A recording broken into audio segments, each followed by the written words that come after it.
Assalamualaikum warahmatullahi wabarakatuh.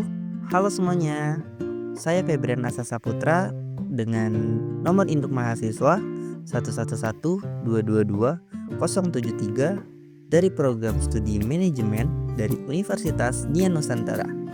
Pada video kali ini saya akan membahas topik penting dan tidak kalah menarik dari mata kuliah perilaku konsumen yang dibimbing oleh Bapak Mas Agus Lukman Syahrani, yaitu tentang pengaruh kelompok dalam perilaku konsumen. Pernah nggak sih kalian ngebeli sesuatu cuma karena teman kalian beli duluan? Atau ngikutin tren yang sebenarnya nggak terlalu kalian butuh juga, tapi karena lingkungan sekitar ikut ngelakuinnya, jadi kalian jadi ikut juga deh. Nah, itu adalah salah satu contoh nyata dari pengaruh kelompok. Lalu, kenapa sih kita perlu pelajarin perilaku konsumen? Karena konsumen gak selalu ngebeli produk cuma karena logika atau harga, tapi juga karena pengaruh budaya, psikologis, dan sosial. Salah satu pengaruh sosial yang penting adalah kelompok. Karena kita hidup gak cuma sendirian, dalam kata lain, kita tuh hidup berkelompok. Makanya perilaku kita gak lepas dari pengaruh lingkungan sosial, termasuk kelompok tempat kita berinteraksi sehari-hari. Kelompok secara sederhana bisa diartikan kumpulan individu yang saling berinteraksi dan memiliki tujuan, nilai, atau kepentingan yang sama.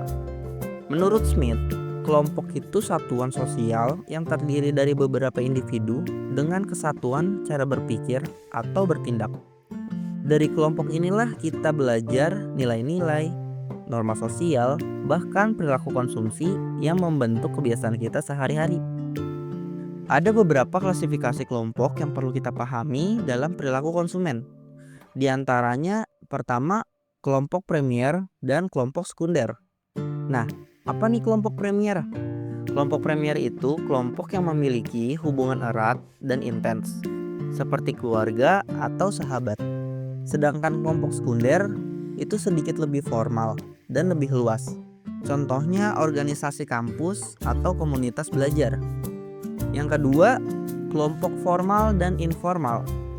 Tadi kita nyinggung tentang formal kan?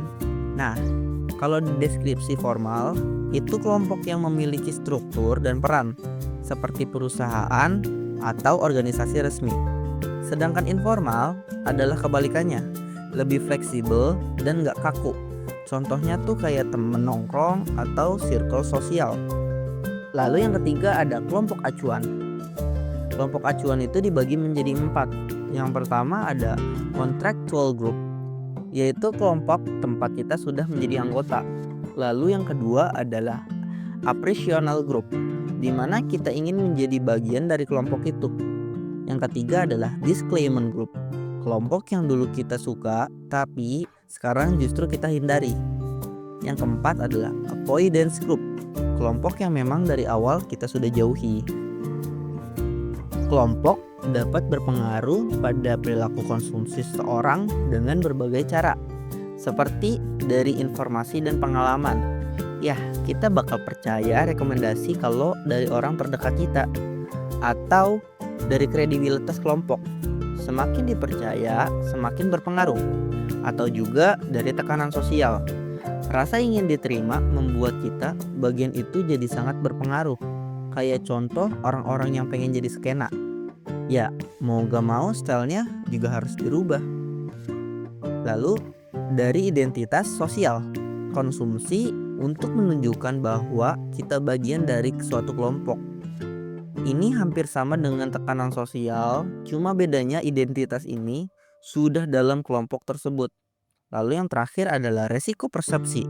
Semakin besar resikonya, semakin besar juga pengaruh kelompoknya. Contohnya, pas kalian mau beli HP aja nih, kalian pasti minta bantuan dari teman kalian kan?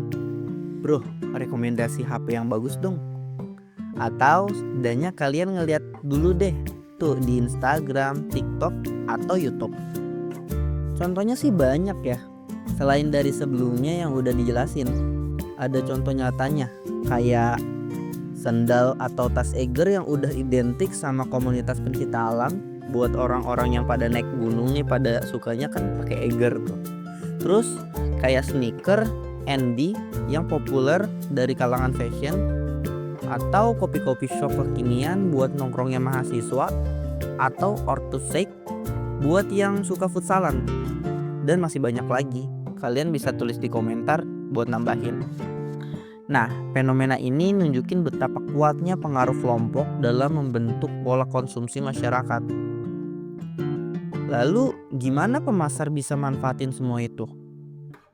Yang pertama, pemasar bisa berkolaborasi dengan opinion leader kayak influencer atau public figure, atau bisa ngebangun komunitas loyal yang merasa dekat dengan brand. Lalu juga bisa menyesuaikan promosi dengan budaya atau nilai-nilai kelompok sasaran. Dengan memahami kelompok target secara mendalam, pemasar bisa ciptain hubungan yang lebih kuat dan erat antara produk dan konsumennya. Jadi kesimpulannya, kelompok sosial memiliki pengaruh yang besar dalam membentuk perilaku konsumsi kita, baik keluarga, teman komunitas, sahabat, atau idol-idol kalian. Semuanya dapat menjadi referensi dalam mengambil keputusan pembelian. Sedangkan bagi pemasar, ini jadi kunci penting dalam menyusun strategi promosi yang tepat sasaran. Dan bagi kita sebagai konsumen, memahami pengaruh ini membentuk kita lebih bijak menentukan apa yang benar-benar kita butuhkan. Gak kerasa udah di akhir video aja. Terima kasih buat kalian yang udah nonton sampai selesai ya. Mohon maaf kalau memang ada kesalahan atau kekeliruan dalam penyampaian. Semoga video ini bermanfaat untuk kita semua. Dan tidak lupa, video ini tujuan utamanya adalah tugas, jadi semoga mendapatkan hasil yang terbaik. Sekian dari saya. Wassalamualaikum warahmatullahi wabarakatuh.